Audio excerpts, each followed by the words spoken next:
Today, I'm taking a bit of a departure on the podcast by interviewing two people whose lives were both directly impacted by gun violence in America. They were, in fact, affected by the very same event, the shooting in 2012 at the Aurora Theater, which took the lives of 12 individuals and injured over 70 others. Now, you may be tempted to stop listening at this point. That's certainly been my pattern. However, the Michigan State University shooting this week was a turning point for me as I saw this tragic event unfold and then move out of the media coverage within just a couple of days, making room for yet another event, which of course happened this week as we had 5 mass shootings in the United States in just Monday through Friday work week. My first guest is Jordan Witt. And Jordan was a student in a program that I led at the University of Denver when she was a senior in high school the year before this occurred. She was in the theater but not physically injured. However, her good friend sitting right next to her was shot in the leg and later fully recovered. Jordan went on to go to college, joined the Navy, became a pilot, and she has a very bright future. She sometimes says she thinks the event was harder on her family, who came so close to losing her. My second guest has a completely different experience. His name is Tom Sullivan, and he is a state senator in Colorado. Tom and his wife, Terry, lost their son, Alex, at the age of 27 in the theater that night. At the time, Tom was preparing to retire from a full career at the U.S. Postal Service, but he changed gears, and in order to help work for a safer country and to prevent gun violence, he ran for office in the Colorado State Legislature. There are no graphic depictions of violence in this podcast. What we focus on instead is how these two lives were impacted very differently, and we provide some suggestions on what each of us can do to make our country safer. I hope you'll listen.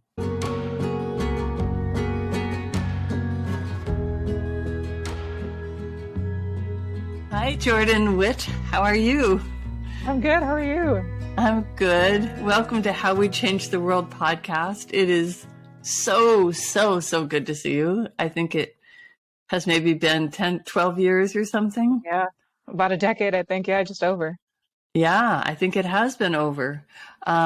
Just so people know, we met when you were still in high school. I don't know what year you were, sophomore maybe? Just after my junior year. Oh, was it? Okay. So you came and applied to a program that we had just started at the University of Denver a year before.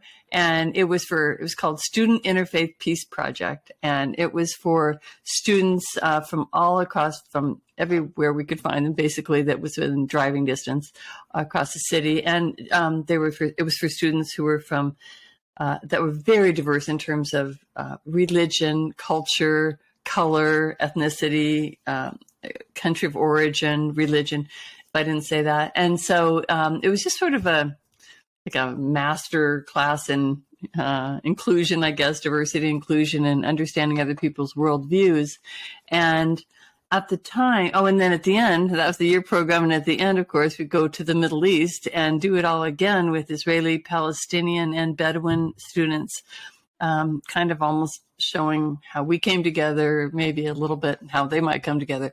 So it was a very intense program, and we got to know one another really well. And but then a couple of years after you graduated from the program, then that's when I heard the news. We all heard the news that you happened to be in the theater in Aurora on the night of the terrible shooting in which 12 people died. And so I thought of you this week because of the yet another multiple shootings this week. We're now on Friday, but I thought of you on Monday when the Michigan State University mass shooting happened and 3 students died and 5 are still in critical condition. And we haven't really talked about it much since you went through that experience. And personally, I've just been wanting, every time another one happens, I just feel like it goes through the news cycle and we go through this similar thing as a country and have gotten numbed. And already today, of course, it's past the news and lives were lost. And as you know, lives are affected, so beyond even the ones that were lost. So I'm speaking today with you, and then later with a gentleman who lost his son in the same shooting that you experienced. So jumping to that very serious note, I just wonder if you could talk about what happened that night. And I know your sister was there too, and maybe you could just relive it a little bit for us. Yeah, absolutely. So yes, like you said, about a decade ago, I had just graduated high school. So this was the summer between graduating and starting at University of Denver, actually. At the time, so I worked at the mall just across the street, and I was super excited to go to the movie that night. I was supposed to be going, or I went with my best friend. My sister was there, like in the building that night. A lot of people I went to high school were all there, and they were showing the movie in probably 6 different theaters actually in that room. So yeah, so there were a lot of different theaters in the building, and it was midnight showing, right? Yep. It was a midnight showing. So when I got there, my sister and I were she actually went to another theater with her friends, and one of my other best friends was in another theater with her friends, and so it was just myself and my good friend in the actual theater where it occurred. And so he and I were there, and then I think there's one other person that we both knew that was in the theater, our security guard from our high school, and he was there with a bunch of his friends as well. So so that's kind of, leading up to that night, the actual night itself. So like I said, a lot of people I knew were spread around the building. My sister and I had actually gotten into a fight that night right before we split to go into separate theaters. We've become a lot closer because of that now, looking back on it. But during the actual movie, so, super excited to see this movie. And I think it was actually during a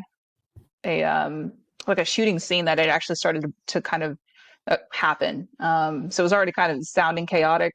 The first thing that I remember happening was, the shooting with tear gas cannon. And I thought it was a toy or somebody's joke, and it landed in the seats probably 6 rows ahead of us.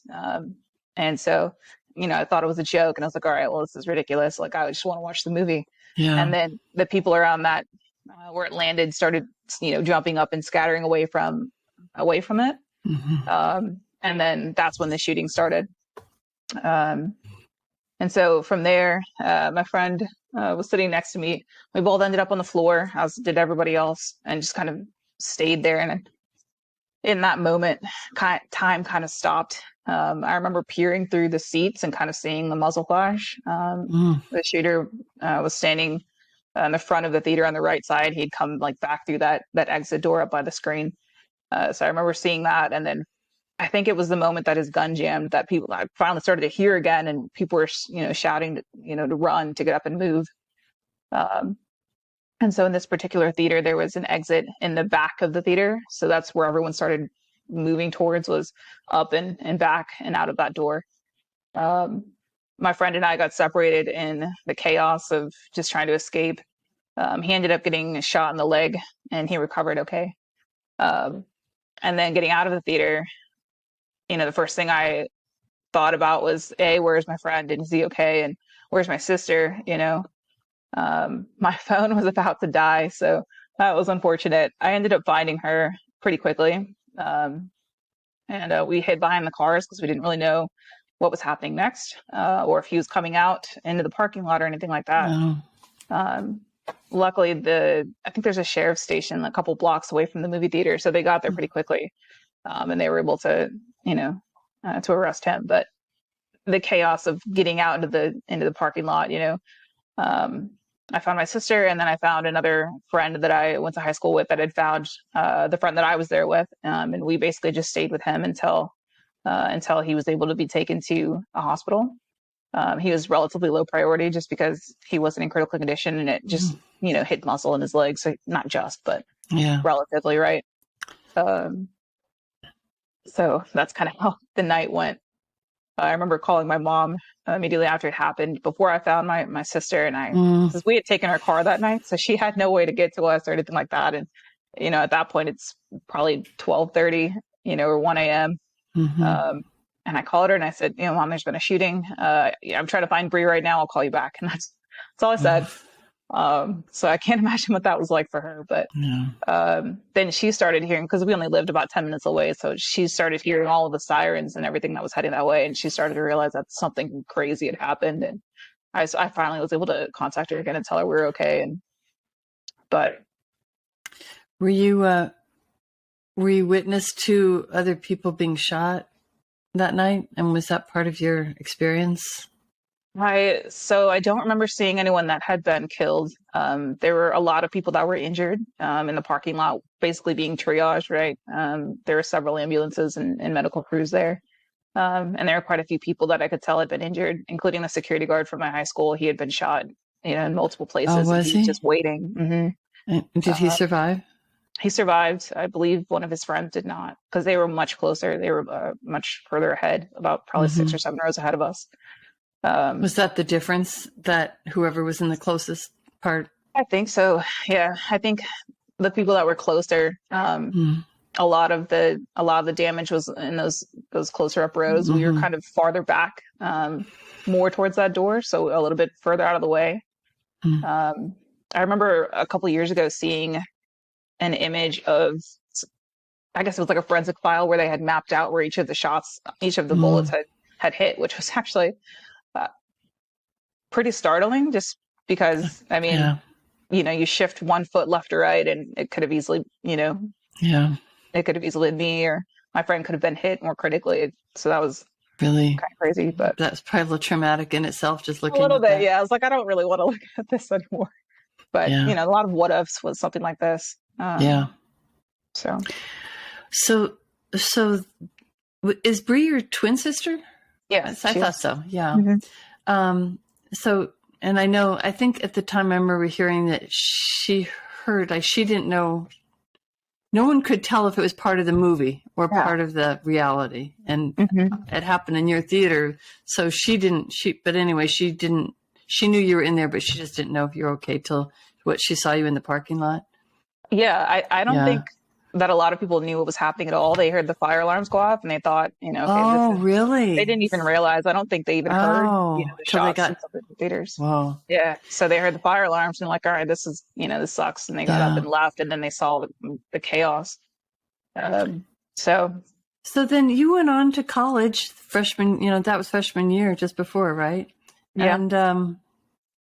And how did your life proceed? I mean, were you struggling with that for the first couple of years, or? I did struggle with it for a little bit. I think the hardest part was that, I just left my high school where I knew all of these people and I had this support network. And now I'm at a new university surrounded by a lot of people that I don't know, that have no idea what my story is. And so that was kind of hard. I imagine for the folks that were still in high school that were there, they at least had each other kind of to lean on. So it's kind of hard to bring, something that traumatic up, like, hey, I'm Jordan and here's my story, right? So it's a little bit lonely. Yeah. I hadn't ever thought about that of all the people who've been impacted by all this gun violence over all these years, that so many people sit with that alone, because you don't walk up to someone new that you're meeting and express that. And even then, so you had counseling though, right? It was, or did you have much? I mean, as far as like counseling, you didn't. I didn't, and sometimes I still think that I should. You never have. I never went to counseling for this, and and I really can't tell you why. I would like to say that a lot of my processing of the event was through my friends and family, because I had a really great support network there. They're always willing to listen to me and help me out. And, so I think that was crucial in my recovery and moving on from this. I still think now, it's been a decade, but I still think I could probably benefit from counseling, but I just never have made the effort to formally go through it.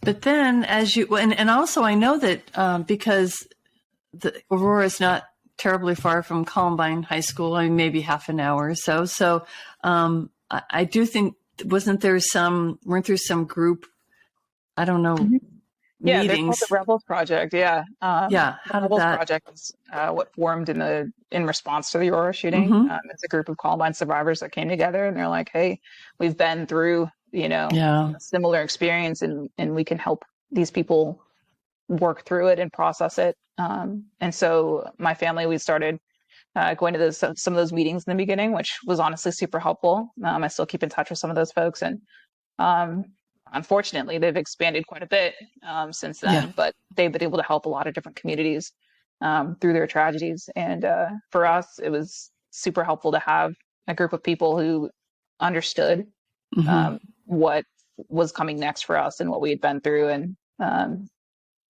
that was very helpful. And they were able to help my mom with like, hey, here's what our parents couldn't do for us that now you can do for your daughters, which I think was huge as well. So. It's really I've heard this indirectly because you're really the only person I've spoken to who's experienced it firsthand. But just through, I think I might have mentioned to you in an email that I saw a PBS special about the trauma in America that we are all experiencing. I'm traumatized because you were traumatized, and also from Columbine. I was, watching that on TV, and my kids were 10, 13 in there, and we had just lived right next door to Columbine just a year before. And, it starts to add up, and you realize that I have trouble talking about it without crying. And I've never been in any of the, places where it's taken place. So we're all kind of living in this traumatized America, and it continues to grow. And I guess I'm wondering, as these events happen, like on Monday when this happened, is it now more of a lesser impact, or does it still every time bring it back for you? I would say it's probably lesser of an impact. Mm-hmm. I watched that documentary that you mentioned. I did, yeah. And, they talk about how, our society is so numb to these things because they happen so often. And, honestly, I have to admit, like, I get a little bit numb to these things Mm-hmm. just because it's traumatizing. Whether you've gone through a similar experience or not, it's traumatizing to keep hearing about these things and to hear about people's suffering and their tragedy. Right. And, there have been instances in the past. I remember the Las Vegas shooting. That one really got to me. That was, I think, like 2017, I think, or something. Something like that, yeah. And so it was maybe 5 years after. So enough time to, yeah. Yeah, so it's just hard to jump back into all the details of these new shootings because it is traumatizing whether you've been through it or not. And it's easier just to try to ignore it, to push it away. But right, that's for all of us, yeah. So yeah, one of the other, in that I'll put the link to that documentary in the show notes. I think it was called Ricochet and American Trauma, something like that, but on PBS. But one of the reason I brought it up just now is because I know that people found it very healing, as whether they were victims or ancillary victims, like parents of children who were killed go and help parents, like at Sandy Hook, and they go to, and that was a big part of it, is it's healing for both sides to have that coming together. But I'm sure at some point, you have to go on with your life, which I want to talk about a little bit, because what did you major in college then? So I majored in Asian studies with a focus on the Middle East. Oh, you did focus on the Middle East. I did, Was that a result of the program of going there? Absolutely. It was. Oh, how did I not know that? Yeah.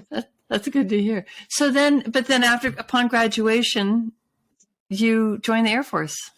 Navy, actually. Right? The Navy. Oh, you're a Navy pup. Okay, Mm-hmm. I won't steal the. Yep. Yeah. Okay. I figure anybody who's flying a plane is. But of course, I know most people do. Yeah. Yeah. Most people see the Air Force. Okay. So you joined right after college? Yeah. So I did ROTC, so Reserve Officer Training Corps. Mm-hmm. I ended up getting a scholarship specifically to study a region and a language. And so when I started off at University of Denver, I wasn't on an ROTC scholarship, but I was studying international studies. And then I had previously gotten denied for the scholarship. And so I was like, all right, I'll start with the Air Force ROTC. I tried that for a little bit. And then I reapplied for the Navy ROTC program. Mm-hmm. After my recruiter tried to get me to change my major to, engineering or something. And I was like, nope, I want to study the Middle East. I want to study Arabic. That's what I want to do. And so I reapplied and got selected for like a scholarship that was specific to a region and a language focus, which turned out great for me because that's what I wanted to study, and it provided a lot of really awesome opportunities to study abroad. But while I was in college, I had the opportunity to go to Oman for a summer to study Arabic, and then I spent a summer abroad in Egypt, which was both really awesome opportunities. The Navy sponsored that, so that was really awesome. So then through the ROTC program, once I graduated college, I commissioned as an officer, and I had gotten picked up for aviation, so for a pilot slot. And then from there, I went to flight school in Pensacola, and then, through all that process. So currently, I just left my first sea tour, and I'm an instructor pilot in the Navy. You're an instructor pilot, meaning, what does that mean exactly? You teach other people? Yeah. So really? Yeah. I've been for 6 years. Yeah. So. Yeah. So, that's just amazing. And then, and you get out in about a year, or are you still? I have about 4 years left on my contract, and then 4 years. We'll see. Okay. Yeah. I see. A few more years until, I have to make the decision whether I want to stay in or get out. But so how did this decision to join the military, was it more of a opportunity for you to get more education, or was it something that you wanted to do all your life, or do you know? Sort of both. I'd always kind of felt a desire to serve, even though I don't really come from a big military family, but I'd always also been interested in becoming a pilot, and my family never really had the means to facilitate that. And so it was kind of a dream that I didn't really take seriously for a long time. And then in high school, they offered it was a aviation fundamentals class, which is basically just a ground school. And my instructor at the time was really big on naval aviation. And so I started learning, okay, like the Navy will pay me to learn how to fly and then cover all of my training. And pay for my education. So I was like, well, that's a lot of really awesome things. And then I can also, fulfill my desire to serve my country. So a lot of things just kind of lined up, and it seemed like the right choice for me. And it's been great so far. Do you think that event had any impact on your choice of careers? As it to be in the service or to give back or anything like that? I think to some degree, yeah, it did. I think the main way that it affected me is that it made me want to pursue my dreams, I guess, really. So my mom was really against me joining the military, and she said it's so dangerous and all this stuff. And I said, well, Mom, I could die going into a movie theater. You know, it's not a reason not to go after my dreams. And so that kind of kept, that dream alive, and I pursued it. But that's fascinating to me, because I hadn't even thought about that as a wake up call, to live life to the fullest that you can. And now you're flying. What size plane do you fly? What kind of planes do you fly? Yeah. I fly the P-8, which is, it's basically a 737, but it's modified. Unbelievable. It's an awesome plane. It's modified for the Navy's, purposes. It's marketed as a submarine hunting platform. That's our primary mission. And then we also do intelligence, surveillance, and reconnaissance missions. So do you think that your experience in the Middle East will come back to play? Like, do you think that you'll be stationed anywhere there, or I don't know about stationed there, not in my current job as it stands. But I have thought about, potentially transferring into foreign affairs down the road if I decide to stay in. And I think that it could be useful there. There's a couple of really awesome scholarship programs through the Navy. One of them is the Olmsted Scholars, and they basically, you apply for it and then you study a language, you get fluent in that language, and then you get your master's in country. So programs like that is kind of where I see myself using my Middle Eastern studies background and getting more involved on that side. And language, that's amazing. We'll see. Yeah. Well, I just want to talk for a minute about how you see the gun violence, and if you have thoughts at all, when you see these mass shootings, about gun control or the politics of it, or the reality of what we could do, or do you think about that much? I do think about it. Maybe not as much as I should, but the first thing that comes to mind is why is this still happening, and at the frequency that it is. and we talked about, society as a whole kind of being numb to these things. And I feel like we're kind of in a stagnant place where we're not really making progress as far as, reducing the number of mass shootings that we're seeing. And actually, more and more and more. Yeah. And so that's challenging. Yeah. To hear that there were more mass shootings than there have been days in the year, for me, was quite shocking when that MSU shooting occurred on Monday. I mean, I think 67 mass shootings in 66 days or something like that. And it's and people talk about it so often, but what are we doing? And it's just do you work with weapons in the military? I mean, were you trained to use weapons? I would imagine everyone is, aren't they?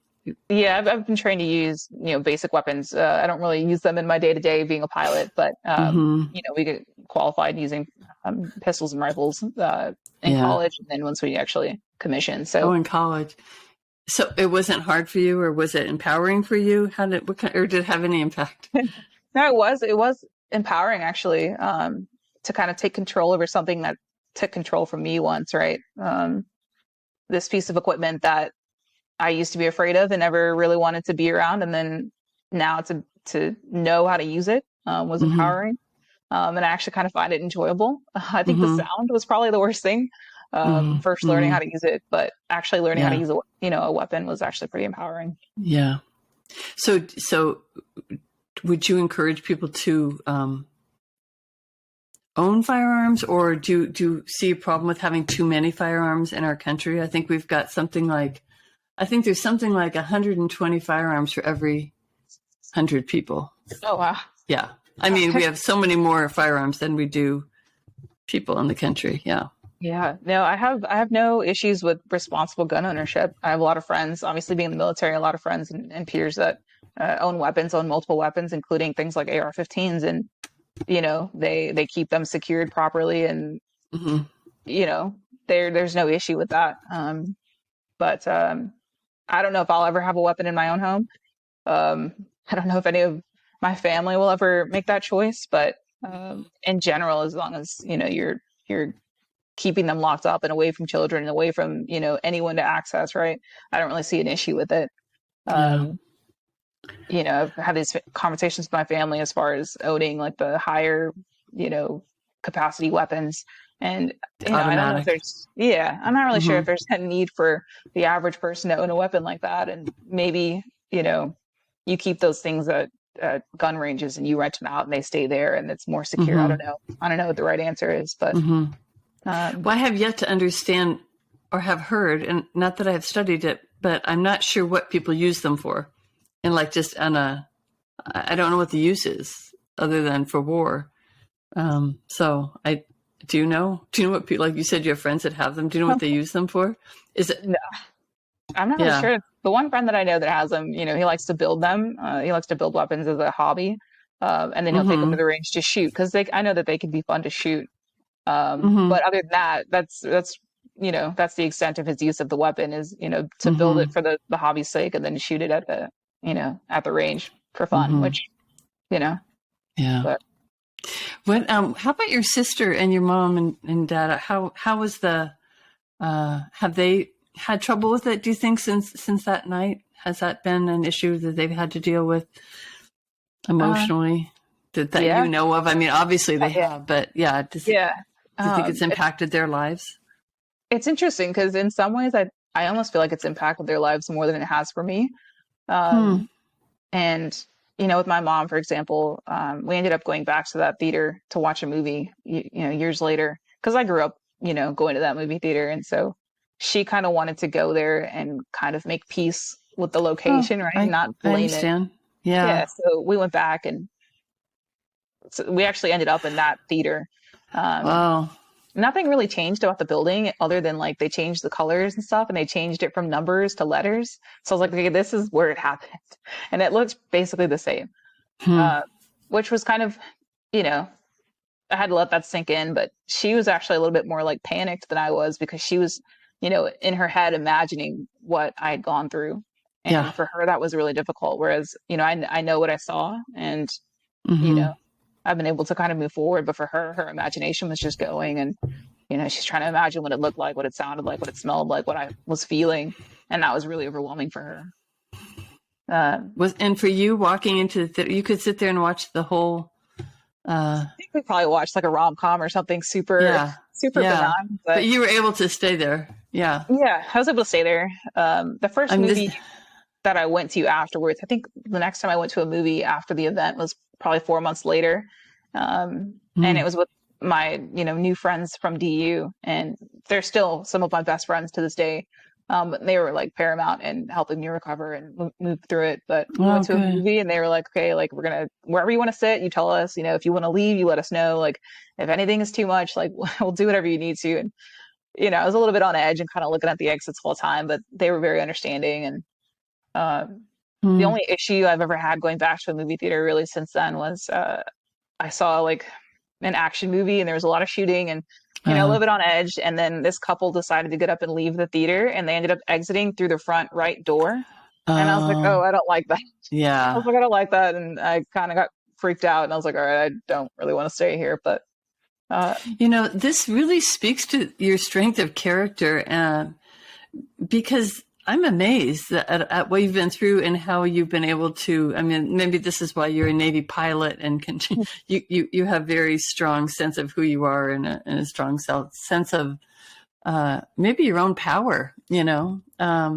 It's really refreshing to see, because I frankly expected you to be suffering more than you are from it. And like you said, sometimes your mother and maybe your sister, people who maybe thought they almost lost you or could have lost you, that it can be more traumatic. But it's I'm a little bit relieved and happy to hear that you are doing so well.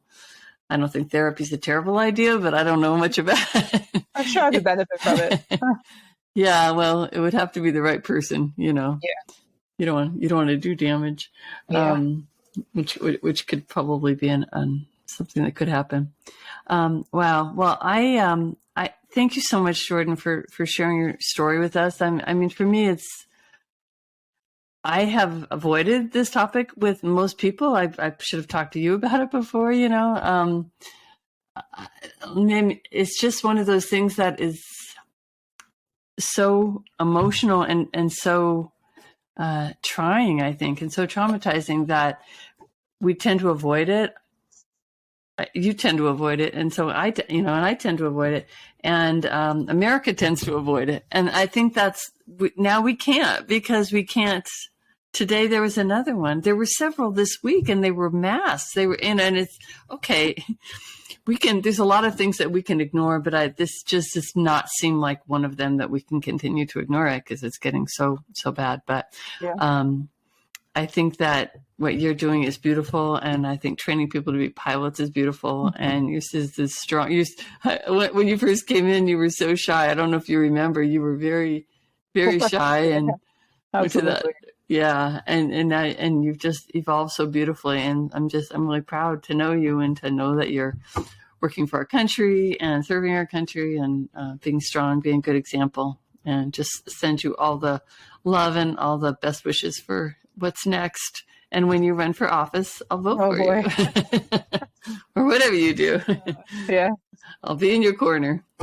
So it was really thank great you to so much.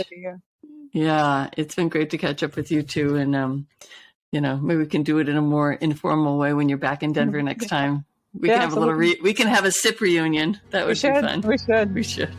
Yeah. Okay, Jordan, take care. Thank you. Thanks. Best to you. Bye. All right. Bye-bye.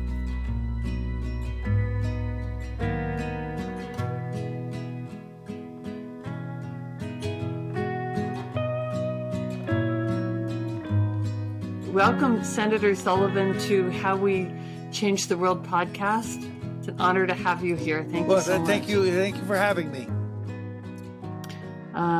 It's not the cheeriest of topics. We're here to talk about gun violence in the wake of yet another mass shooting this week. And so I'm aware of your own deep personal loss and your work in the Colorado Senate and in House of Representatives. And so I thought if we could talk about it a little bit. I think we haven't been talking about it enough at all, not even nearly enough in this country. And on Monday when we had there was a shooting at Michigan State University, and I read and heard that there had been more mass shootings in the country than there had been days in the year of 2023. It was yet another wake-up call that each of us has to do whatever we can to turn the tide on this health crisis that we're facing. Sure. So, with that statistic, we in essence have one. If you break down the numbers, I think the numbers are, approximately 110 people die by gun violence in the United States every day. Another 200 plus die and are injured by gun violence, on a daily basis. 8 of those are children under the age of 12.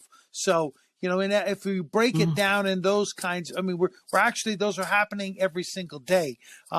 They only get the media attention is when it is done in a public setting, which is one of the things that I always talk about. On the day that Alex was murdered along with 11 others in the Aurora Theater massacre, statistically, 95 other people died that day. We had, at the time, it was the biggest mass shooting in United States history. We also had 70 people that were injured. Also, historically, that would mean that approximately another 130 people were injured by gun violence that day that weren't in the theater. So every year when we would have the anniversary, they would do the news stories about the 12 that were murdered and the 70 that were injured. There were anniversaries going on around the United States that nobody knew anything about. And that would be because they weren't covered, by the media. Those families were still feeling the pain, the anguish, the grief, the tragedy that all of us who were intimately involved with the theater. Well, you got a little ahead of this because this is no, this is fine. I just feel bad that we haven't introduced that yet, because I just wanted to give you a chance to talk about Alex. So yes, your son, as you've intimated, was killed in the Aurora Theater shooting in July of 2012, and you were not in the legislature at that time. Your life has changed dramatically since then. But I just want to take a minute, honestly, just to give you my condolences. It's been almost 13 years, and that pain doesn't go away. That experience doesn't go away. And I don't think you probably are told often enough how sorry people are and how sorry I am. And so I just want to start with that. Thank you. I also, and I also want to give you a chance. You probably don't get to talk about Alex very often. If you have anything you want to say, and if you don't, that's okay too. See, as certainly now as a elected, I talk about him all the time. I have a photo of him that I pull out of my desk drawer, and it's on my desk every single day. He was murdered on a Friday, and today I'm talking to you on a Friday, and it is the 552nd Friday since he was murdered.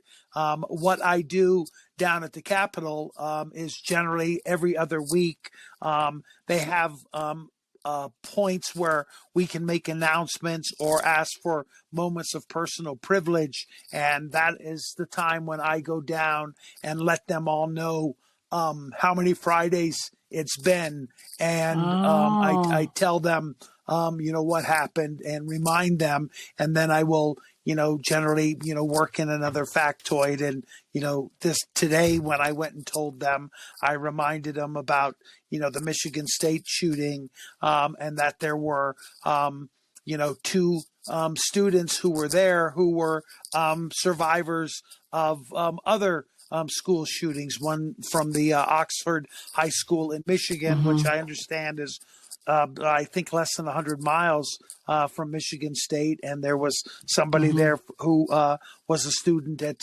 Sandy Hook Elementary when that happened. Well, I think it's beautiful, first of all, that you are doing that. I feel like that's what I would do as a parent also. I feel like that does not ever happen. So the fact that you are constantly honoring him that way, and the fact that you are keeping his memory very much alive for not just your family, but for the community, is so important, because otherwise they're numbers, and that can't be the case. Right. So And I mean, and what I always tell, I mean, those of us who have been intimately impacted have the strongest voice in this. yes, I mean, I am not going to diminish people who are fighting for the policy and are working, right along there with us. But the ones who, are intimately impacted, really, have the strongest voice. I mean, others, they get to go home to their children. Alex is never, coming back through our front door, and that's a big difference. it's all the difference in Right. the world. You and your wife Terry went on NPR's StoryCorps a couple of times on Alex's 5th birthday or anniversary of his death, and then on the 10th anniversary of his death. And I'm glad that you did that as well. And I think that you can't do it enough ways. But one of the things you said there is that you said, I do struggle because more people are dying by gun violence now than they were 10 years ago. You said that on the 10th anniversary. And then you went on to say, at the end of the night, I have to be hopeful, because if you don't have dreams, you have nothing but nightmares, which is very poignant. And it makes me ask the question, what are your dreams for? What are you working for? What are your dreams just personally and for the country, in terms, I guess, if you want to just put it in terms of this subject, of gun violence? I'll actually be very honest with you. I'm stealing the line from Mickey Rourke in the movie Diner. He that was one of my favorite line in that movie. Yeah. But I mean, but that's what it is. I mean, you have to be looking forward to things. You have to be striving to do something more, because if you don't, then you're, I mean, it's a nightmare. You're just living in, the anxieties and the depression, and about, how bad things are for you. So you've, I mean, and that's what I've found, is that I have to keep busy with this. I have to keep moving forward, because when this happened to us, I looked out to my electeds here in the state of Colorado, and I was trying to find, someone I could, who I knew was working on this, and who was, how I could maybe help him or her with the as we say, public health crisis that is gun violence, and there wasn't anybody. So that's what there was no one actively working on it at that point. Right. There wasn't anybody who had the story that I had, who was doing, those kinds of things. So I go out there and do this, and I let, people know that, when this happens to you, you at least know that there's one person down at the state capitol who stands up every day for them, and to let them know that I understand what they're going through, and if there's anything I can do, to let me know. And they do. They reach out. They come, to a town hall that I might have, or, when we're campaigning, they sign up and they come and they tell me that, they just buried their daughter who had died in an accidental shooting, the week before, and how they can get involved and that kind of stuff. So, well, I'm sure it's very comforting and helpful to them to have you there, and you took that very big step to go to work, which we'll get to in just a minute. I was going to say, my first and many of our first loss of our innocence, I guess, in this regard, was Columbine. It's very vivid in my mind. I still find it traumatic to even talk about that, because it was so happening as we watched and had young children. And after that happened, there were, I think, well, maybe it was then, maybe I think actually it was just a little bit later after, well, I'm going to forget the year, but there were 10 bills passed. The very next year. I think it was after Alex was in 20. And they just did, CPR did a story about the last 25 years, and they did at the Republican legislature passed 10 bills. They initially, they were gun violence prevention bills, and they were talking about, and they were kind of directed at what had happened in Columbine. There was a straw purchase. There was an older girl who bought a couple of the firearms for the two killers, and so they enacted something like that. They did some kind of a background check there, and then they did several things talking about school safety, and those were all passed by a Republican-controlled House and Senate, and signed into law by a Republican governor. But then after that, nothing happened until 2013. So another 12 years passed. Right. But what's so fascinating about that is that there was very little resistance to those bills. 10 bills passing by a Republican legislature with very little pushback.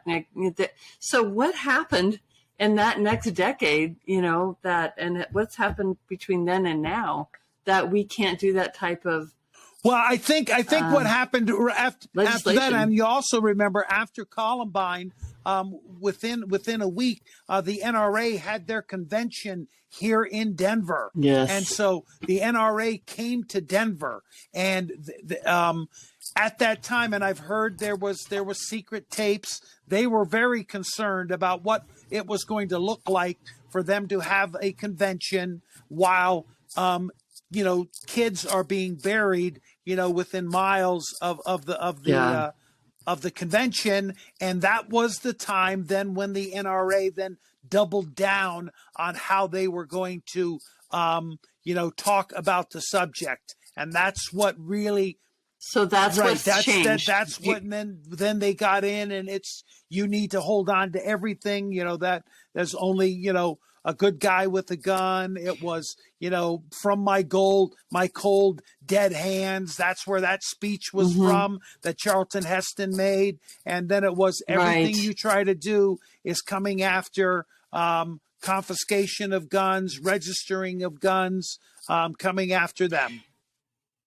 So you literally would put the onus, I guess, or the responsibility, which is a better term, on obviously a lot of it's on the NRA, but literally they changed their tune, and then the country went with them. And their messaging. Yeah, you see there was a big, and I know something about the NRA, but there was a big push by their membership to put a whole different. That's when Wayne LaPierre and all of them took control of the NRA, because they used to be a shooting sports kind of thing, a gun safety type of an organization, and then they switched over to being the people about you're from my cold dead hands, you're not taking anything, and they pushed all of that, and that began that kind of rant, and they started raising money from it,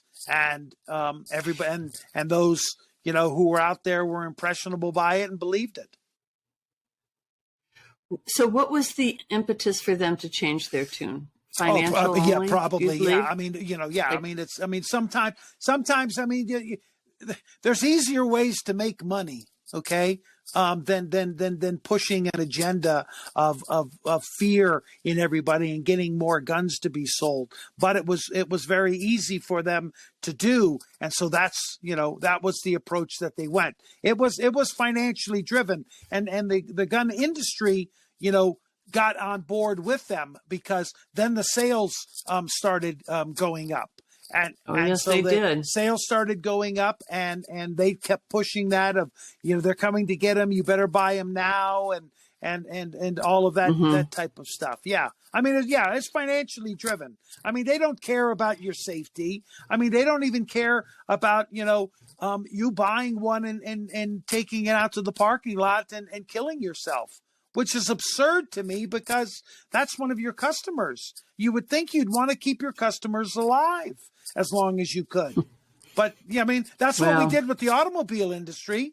The automobiles, we made them safer because that was their customer. We worked with the automobile industry to put, seat belts on and, airbags and bumpers and turn signals and all of those kinds of things to make it safer. That's why this is the first time that the number one killer of children is firearms as opposed to automobile accidents. It's because they have worked together with society and made the cars safer and made people more responsible inside of those cars. Now we have child restraint, and you can get a ticket if your child's not in a in a booster seat of something. It wasn't that way 20 years ago.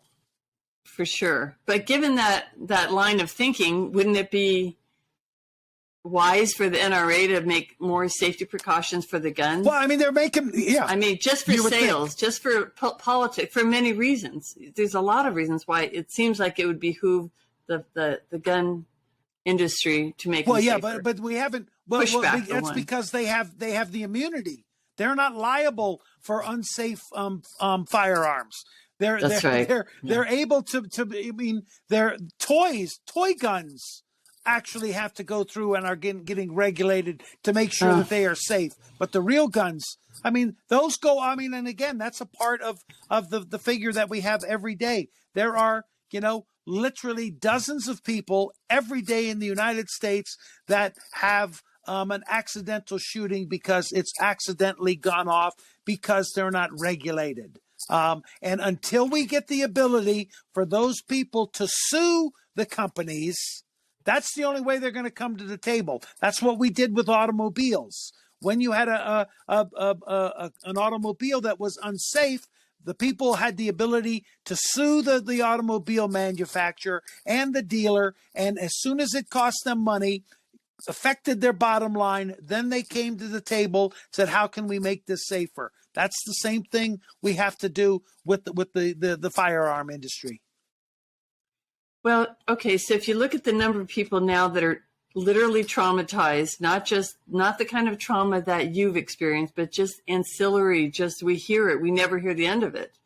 Every day now we hear something. And so there is a shift in the awareness. I don't know if it's messaging, I don't know if it's been politically driven, but there's a shift in the country toward more gun safety, more gun control measures. Yes. In the last couple of years. Absolutely. So is that not going to be eventually the thing that makes the difference, rather than waiting for us to be able to sue the NRA, which means or rifles? Well, yeah. I mean, we have to do the both of them concurrently. We have to do them alongside of one another. People. I mean, we're a couple of generations away from the sales, dropping to the point because our kids, and I'm talking, younger kids, this isn't something that they want to do. And so, I mean, I foresee a time when grandpa dies and these kids are going to have, this armful of firearms and they're going to show up at the police station or somewhere and say, these are my grandfather's. I don't want them. Right. What do you do? And it's not like, throwing out his stamp books or, his paperback collection. No, this is something that has to be, taken care of. But that's a wannabe hopeful thing for the future. Right now, you're in the state legislature, and before we go further into what you're supporting and what you're seeing in terms of legislation, I'm just curious. But this podcast is about how we change the world, and you were in the Postal Service for I think 30 years, 27 years. Had a full career. when I don't know if you were still working. You must have still been there when Alex was killed. That did something in you. I mean, maybe you could talk about what happened that you didn't go work for a nonprofit, or you decided to actually go run for office to be a state representative at first. Well, I mean, the first thing, I was involved. I mean, I already had a kind of a retirement date set. So I was able to continue. You know, I was on, I actually offered an early retirement because I had nearly 10 and a half months of sick leave built up. So I could have been out on sick leave for nearly a year afterwards, and I would have retired just fine. But we still had a trial upcoming. Okay, so we had a trial. So we were dealing with, you know, when that was going to happen. We had the movies for the shooter, right? So which is rare because it has to be one of the fewest. Or one of the only ones where they're actually he survived, or the shooter or she survived. Generally, they don't have trials. Right. We had a trial upcoming. We also had the movie theater reopening. So I was dealing with the reopening of that. Of course, we're big, you know, movie buffs. Alex was a huge movie buff, and so when there was conversation about tearing it down and building a memorial or keeping it open, we were certainly in favor of it staying open. And I still go to that theater to this day. I go and sit in the theater where Alex was murdered, and will get myself actually as close to the seats that he was sitting in, and we'll watch movies still with him. Yeah. But you feel like you're watching the movie with him. Right. I always save the seat next to me, you know, for him. But I had to deal with that. And then, you know, they had in 2013, the legislation came up here in Colorado because of the theater shooting and Sandy Hook, where they brought out 8 gun violence prevention bills on waiting periods, or not on waiting periods, I'm sorry, background checks, high capacity magazines, domestic violence, concealed carry. And so I went down. Who's they? The Colorado legislature did. Okay. Yeah, they brought out 8 bills. They got 5 of them passed. 3 of them didn't pass. But I went down and sat up in the gallery and listened to the debate and stuff. Found out about how having the ability to testify. I went and stood in line for 4 hours to have the ability to testify. And then after that, you know, just I saw what was happening in with a group called the Newtown Action Alliance. They were going from Newtown to Washington, D.C. to walk through the halls. So I reached out to them and said, you know, can we come, you know, with you when you're there? And they said yes. And so from the Sandy Hook right? massacre, and so we went there a couple of times and went through the halls and talked to congressmen and congresswomen and senators and all of that. And then when our trial got all finished, I had been doing that for about 3 years of testifying and that. When the trial got over, I said to, you know, my wife and daughter, I said, I think, you know, I need to do more, and I'm going to run for office. And always the funniest thing, my daughter, she wasn't very concerned. All she told me was, "Dad, you don't have anything to wear." She was, because I mean, I worked at the post office, and I was in the service, and I went to Catholic high school, so I always had to dress up every day. So as soon as I got the opportunity, I'm a jeans and t-shirt kind of guy. So she was like, "Dad, you're gonna have to, you're gonna have to wear a suit." So that was her concern. It's not about how tough it's going to be for Dad, or if he's going to not be able to be good. Well, she knew you could handle all those other things. Right. She just knew you couldn't handle the outfit. Where did you go to high school? In Rochester, New York. Oh, you're from New York. Well, we were in the military, so we moved all around. My dad is from Rochester, and when my grandparents died, we moved into their home. Oh, that's one of my favorite cities, actually.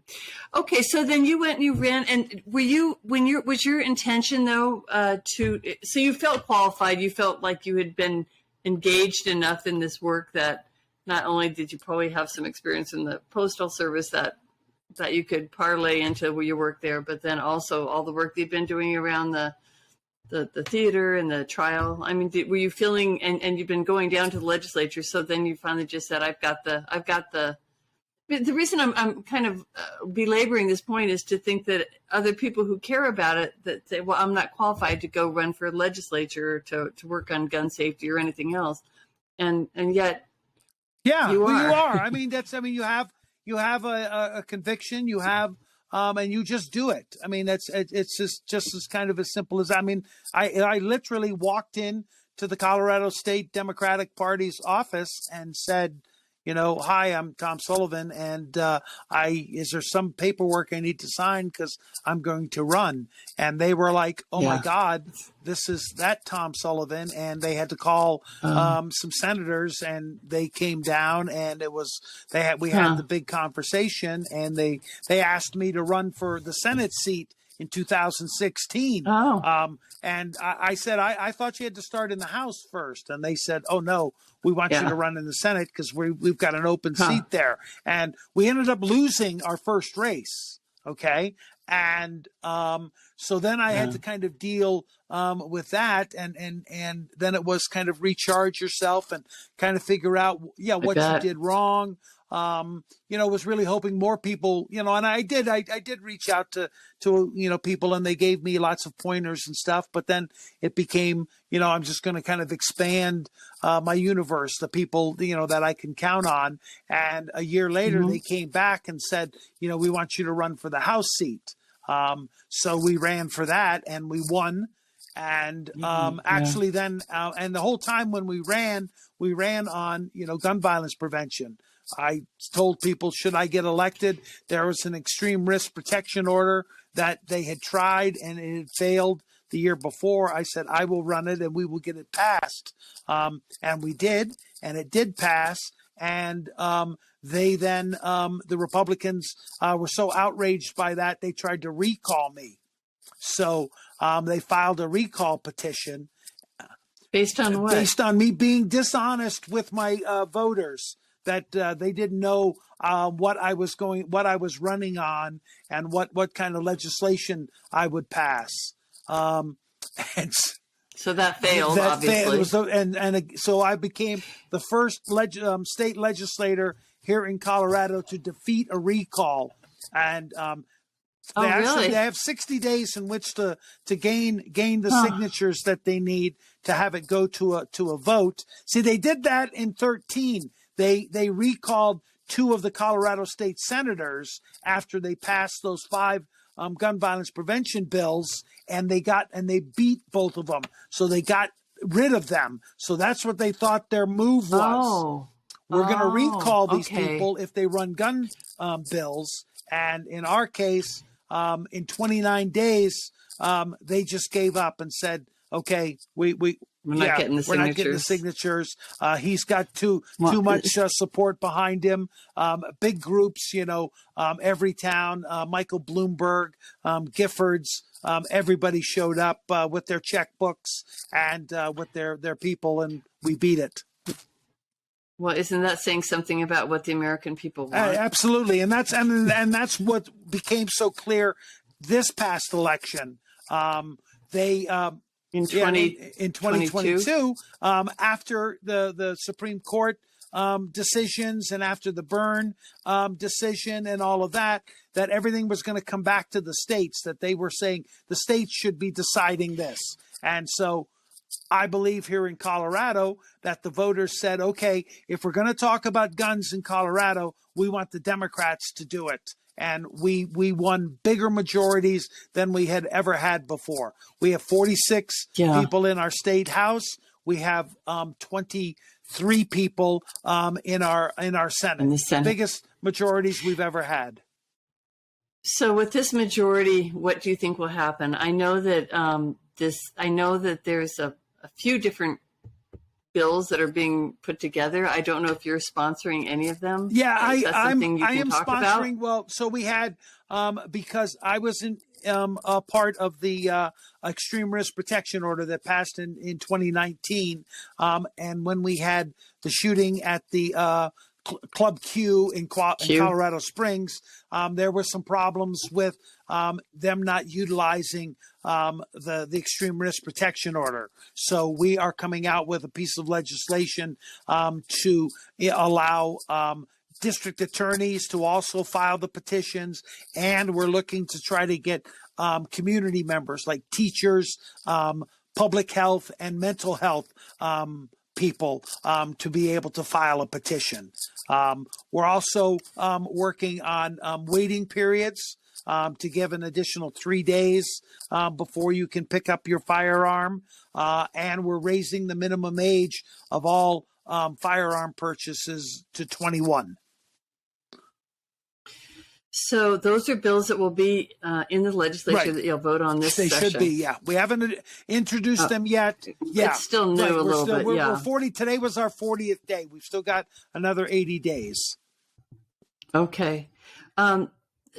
Something I read said that there is an assault weapons ban bill being put through, but that you may not be supporting that. But is that something you can talk about? I mean, there's people talking about it, and people have gotten it written up onto what they call bill paper. It hasn't been introduced. It has to be introduced to then be brought onto the into a committee and voted on. That hasn't happened yet. And yeah, I think that assault weapons bans are something that should be happening at the federal level because the enforcement of that requires a much higher degree than what we have here. We need the feds to help. We need the ATF. We need the FBI to enforce that.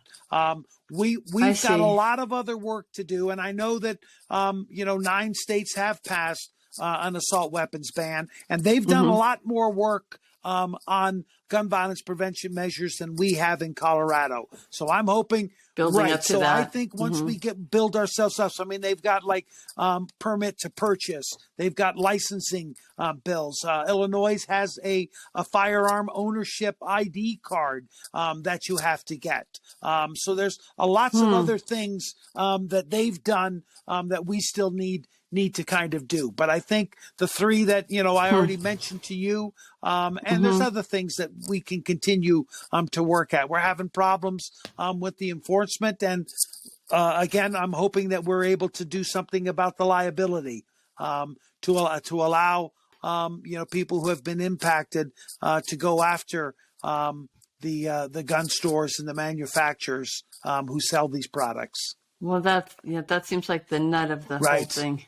As you mentioned, do you speak with people who are totally on the other side of the issue than you are? Do you understand some of their rationale, I guess? Because it's very hard for me. Like, I understand people wanting to protect themselves. I think that's what 60% of gun buyers say. They buy a gun for self-protection or protection of their family. And I can understand that if someone was afraid that they could no longer protect themselves or their family, that there's some fear, there's some rationale. I can understand that as a human being, that I have fears, that's something rational. But when, like a background check or a waiting period, those things don't seem rational to me. And I'm wondering if there's ever arguments that people give you that make sense to you, or if you feel like there's no logic behind some of these pushbacks to what most Americans would say are very rational, very understandable, and measures that they would support. Well, those kinds of conversations I have, when I'm campaigning, when I'm knocking on doors, because you'll get some pushback. Oh, you're that guy. You're the one whose son was murdered, and we'll start to have that conversation, and I will go through a bunch, and just like you said, they will. Well, that makes sense, or I'm okay with that, and then I will tell them, we need you to come and speak out on it. We need the other gun owners to come and speak about it. And therein is the reason they don't, is because the things that we're doing does not impact them. So that's why it's hard to get them to come. I mean, a background check doesn't impact somebody who's a law-abiding citizen and doesn't have anything. Right. They have no nefarious things. They're not buying 20 firearms to sell 19 of them at a higher rate to people that can't get them. So that's not a problem to them. So they don't have to come down and say, they're not motivated to come and talk. I mean, even concealed carry people. And he tells me, I understand why you would want to do that, and he's a concealed carry owner. And I said, we need you to come and talk, because the other side is there about this is the beginning of a slippery slope to taking everything away from everybody. And they just keep, hitting that drum all of the time. And those who are influenced by it, buy into it. As far as having a meaningful conversation with people who are deathly against it, they don't generally want to talk to me. I mean, that's just how it works. I mean, and even the other legislators, I have very few conversations with Republicans, down at the state capitol. And I think one of those parts is because they don't want to get to know you. Because, if we have the same interests, we might both be Bronco fans, or we both saw the same movie, or we both smoke cigars and we like those. And we get to beginning to have that conversation about a like that we both share, and we share something in common. Right. Then their fear, I believe, is, oh my God, him and I are kind of the same. Maybe I have the same ideas, or he can convince me that, he's not trying to come over and get my gun from me. So they would rather keep an arm's length away from me. Yeah. I understand. I get that, but isn't that exactly what's wrong with the entire Congress and Senate at the federal level and the local level? That there's no more friendships between people. Yeah, because I look at people that are against any kind of rational, even small gun safety, and I think they're going through the trauma. They have children and grandchildren going to school that they're worried about, to college, to movie theater. I mean, everyone is having the same threat. So I just feel like there's so much more to get, that our thoughts are so much more aligned.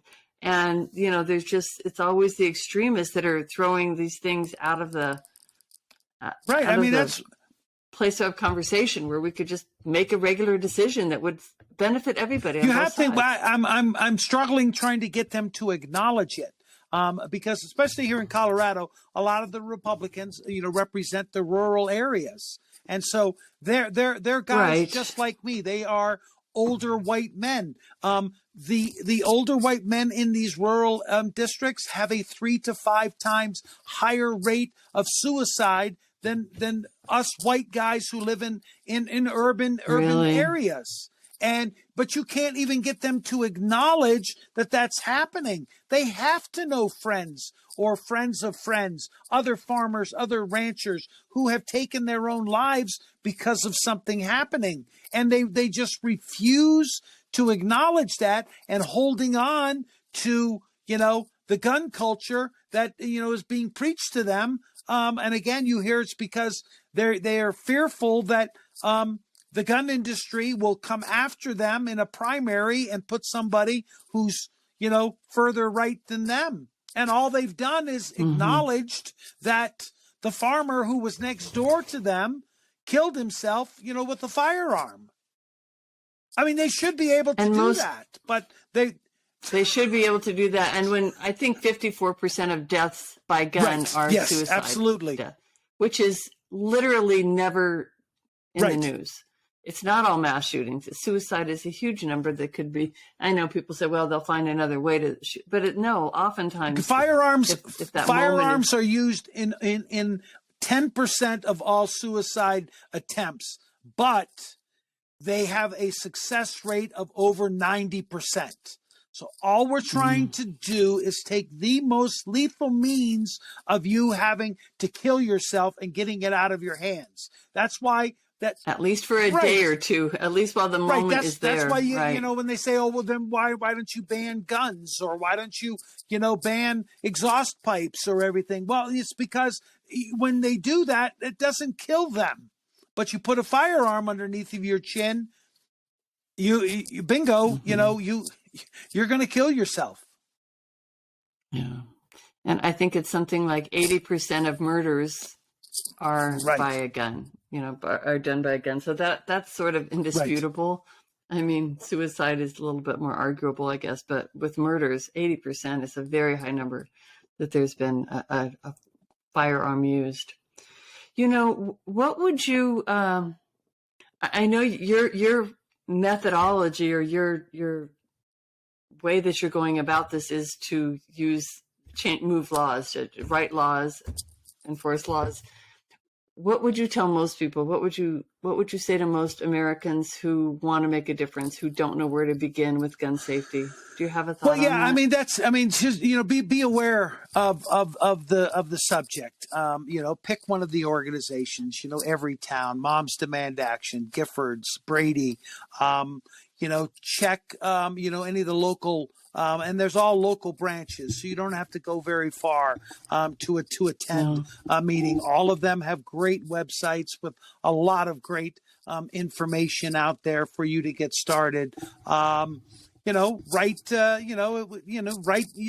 your newspaper, write letters to the editor, write to your congressman, congresswoman, you write them, get involved, find somebody who is standing up for, gun violence prevention, and support that individual. You support them, with letters. You can support them monetarily. You can come out and knock a door or two for them. Help them to get elected, because that's what we need. We need people who, can talk about the common sense approach and know that they can do it because they're getting the support from their community. I think those are all really great ideas, and I'm actually going to take you up on some of them. And I'm wondering if a lot of people don't have the same problem that I've had prior to now, although I'm in the process of changing, which is it's so hard for me to talk about this issue, even though I haven't lost a child. Like hearing you, I'm just, I have to really modulate myself when you're talking about Alex. And I don't know Alex, I don't know you. And so it is really a step into a very scary place. And I think that step is the harder thing. Like people can go out and work for the environment without having to overcome that. And that's the thing that I guess maybe I should work on is, trying to get people just to talk about it, just to say, it's gone this far. We can't deny it. And by denying it, we're killing ourselves, literally. I mean, no, you're absolutely right. And I hadn't heard anybody explain that. Yeah, it's probably easier for you to be an environmentalist because, the trees don't talk back, and the sky doesn't talk back, and it doesn't look like the kid who's across the street from you, and you're working on making that a better place. Whereas this is a personal thing. But I think what is happening, that 6 degrees of separation, nobody knew anybody before who had ever been, involved in a mass shooting or, had a domestic violence, situation or suicide. Now that keeps getting closer and closer and closer to you. Right. And that's exactly right. And that's one of the things. It's like, we want to, 70 women a month are murdered by an intimate partner. And it's like, so, and that number is up, from where it was, I think it was 50, just, a couple of years ago. And so it's like, okay, well, if 70 doesn't, move you to, do something about that, is it 100? Is it 200? And I always, kind of end it and say, don't let it become one. Don't let it be your sister or your mom, because if it gets to that, there's no coming back. Wow. There's powerful. no coming back from that. So you Right. need to get out. I mean, and Yeah. that's like I say, I wished I had known. I didn't know, that I was supposed You to don't be know. concerned about, guns Right. and how much ammunition someone could buy and all of that. Because I assumed that the people who were in that industry, you were Someone's taking care of that. it. And I kept Yeah. my kids Yeah. and my family away from that kind of an influence. And you thought that was enough. And, you let them Yeah. go, to the movies on their birthday with their friends because that's what we always did. And then this happens. So you just need to be aware. We need to be aware. We really need, I think, as individuals to spread the awareness of being aware. It sounds before they even go to the steps that you mentioned, but the steps you mentioned are really helpful. And I'm going to put a number of links in the show notes where people can just take a little step, Sure. A first step, a small step, because it does add up. It adds up very quickly. The more people that are just taking baby steps, but you're taking all the giant ones and you're going through all the really hard pushback and the daily effort. And I'm just so grateful to you for doing that work, for being that courageous, for doing it for Alex, for doing it for all of us. And I also really thank you for coming here because it's a very small show, Sure. It's not, Oh no, it's sure, not beneficial no. to you politically, No, but yeah. I just want this word. I want to move this as broadly and as widely as You we bet. can. No, So I appreciate that the so time. much. It was a great conversation, and I know it's hard, Right. and that's it. I mean, I talked with a college student. She was doing a thing, came into my office and had her camera all set up, and I understand. I know, talking to me, and I'm going to tell you how things are and stuff. It can be tough. So, but I appreciate you giving me the opportunity to get that message out and let people know that we're not just living in a nightmare. We can really do more. Yeah. Yeah, it's like I always often quote Jane Goodall, who says, like, without hope, there really is no hope. And that's sounds a little bit silly, but that's exactly the truth. So we do need to keep hope alive, and you're doing that, and we'll all try to do that. So thank you so much, Senator. Very much appreciate Thank you. your time. Take care. You bet. Take care.